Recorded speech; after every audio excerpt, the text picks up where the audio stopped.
Amara had always been the girl who dreamed big. Growing up in a bustling Lagos neighborhood, she was known for her laughter that rang out like church bells on a Sunday morning. Her skin, a rich ebony hue, glistened under the sun, and her natural curls coiled tightly like the roots of a baobab tree. But as she grew older, she began to feel the weight of society's expectations pressing down on her. Social media had a way of magnifying insecurities. Everywhere Amara looked, there were images of women with impossibly tiny waists and exaggerated curves, women who seemed to have it all: fame, admiration, and endless opportunities. Her once confident stride began to falter, her radiant smile dimming under the harsh glow of comparison. "You're already beautiful. These Instagram models, half of them don't even look like that in real life." But Amara couldn't shake the feeling that her natural beauty wasn't enough. She wanted to be noticed, to be desired, to fit into the mold that society seemed to celebrate. And so, after months of deliberation and countless hours scrolling through online forums, she made the decision to undergo a Brazilian butt lift, or BBL. The decision wasn't an easy one. Her mother, a traditional woman with a love for proverbs, had warned her against it. But Amara brushed off the warnings, convinced that this was the key to unlocking a better version of herself.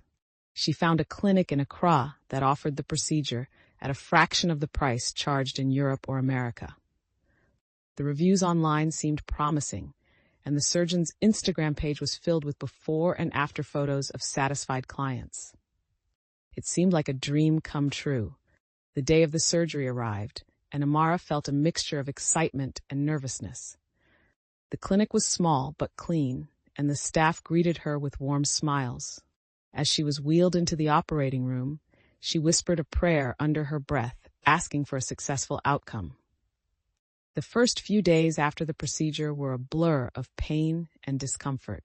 She was instructed to avoid sitting directly on her buttocks and to wear a compression garment to help with swelling. But as the days turned into weeks, Amara began to notice something was wrong. Her skin felt hot to the touch, and she developed a fever that wouldn't go away. Her once perfect curves now appeared uneven, with one side noticeably larger than the other. Panicked, she reached out to the clinic, but their responses were dismissive. But time only made things worse. The pain intensified, and dark patches began to appear on her skin. Chioma, alarmed by her friend's condition, insisted they go to a hospital. At the hospital, the doctors' faces grew grim as they examined her. Amara's heart sank. The very thing she had done to feel beautiful had left her disfigured and in excruciating pain.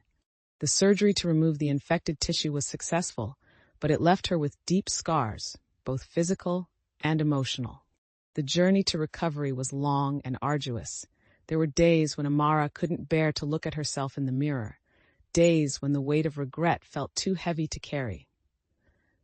But Chioma was there every step of the way, reminding her of the strength she had forgotten.